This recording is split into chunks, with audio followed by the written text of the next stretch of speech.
Tumekusogezea mahojiano maalumu yaliyofanyika baina ya marais wawili wa Marekani, Donald Trump pamoja na rais wa Afrika Kusini Cyril Ramaphosa walipokutana ikulu ya White House Marekani Mei 21, 2025.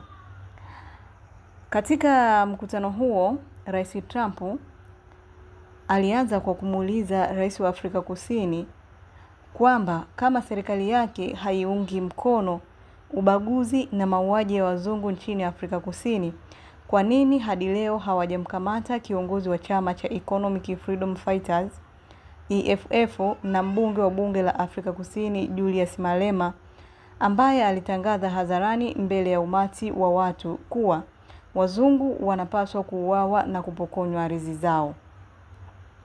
Trump aliuliza swali hilo muda mfupi baada ya kuagiza TV iwashwe, na akamuonesha Ramaphosa jinsi baadhi ya viongozi na wanaharakati nchini mwake akiwemo Malema walivyotangaza hadharani kile alichokiita ubaguzi wa wazungu na kuwapokonya ardhi zao. Ambapo licha kutazama video hiyo, Ramaphosa aliendelea kusisitiza kwamba serikali yake haiungi mkono mauaji ya watu. Trump amehoji, nukuu, "Kwa nini hamjamkamata yule mwanaume Malema ambaye alisema wazungu wauawe, waueni wazungu?" Kisha anacheza huku anarudia kauli yake. "Sina uhakika, lakini nadhani mtu akisema waueni watu fulani anapaswa kukamatwa haraka. Yule alikuwa anaongea anapaswa." Trump alihoji, nukuu, "Kwa nini hamjamkamata yule mwanaume Malema ambaye amesema wazungu wauawe, waueni wazungu?" Kisha anacheza huku anarudia kauli yake. "Sina uhakika, lakini nadhani mtu akisema waueni watu fulani anapaswa kukamatwa haraka. Yule alikuwa anaongea kwenye uwanja wenye mamia ya watu na kuna wazungu wenye mashamba yao, tumeona video wameuawa."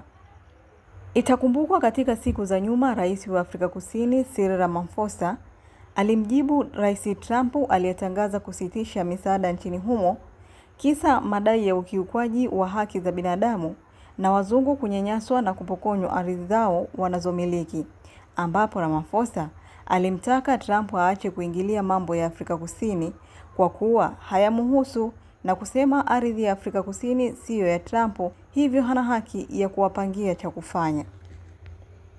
Mkutano wa viongozi hao uliitishwa ili wazimalize tofauti zao na kurejesha ushirikiano mpya, ambapo Trump alimtaka Ramaphosa kukiri kuwa wazungu wanabaguliwa nchini mwake, na alipokataa iliwashwa TV na ushahidi wa nakala nyingine muhimu za karatasi na picha pamoja na video zinazoonesha mashamba ya wazungu yanayodaiwa kupokonywa. Wachambuzi mbalimbali wa siasa wanaomjua Trump wanaeleza kuwa misimamo hii ya Trump tunaiona katika kipindi hiki cha awamu ya pili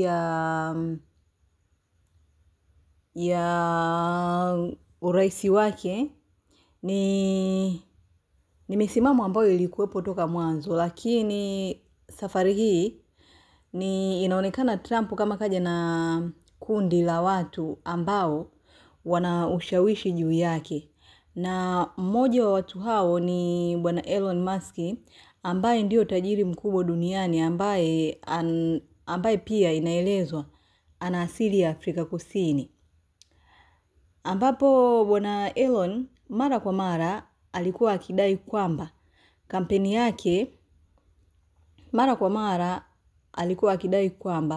kampuni yake mmojawapo ilinyimwa leseni ya kufanya kazi South Africa kutokana na yeye kuwa mtu mweupe, na ni baada ya Elon Musk kuja na mtazamo huo na kufikisha kama lalamiko, ndiko Rais Trump akaanza kuchukua huo msimamo, ambapo msimamo huu pia umetajwa kuwa kama ni suala la kibiashara zaidi na sio vinginevyo.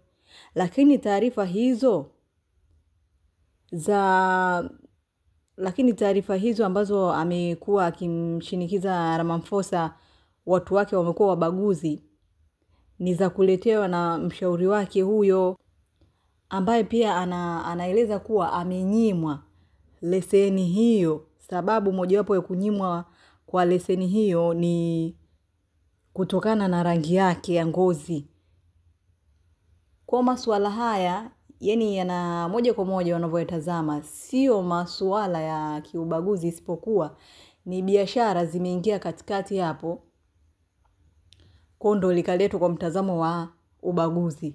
Lakini kikubwa zaidi ni suala la biashara, ni kunyimwa leseni.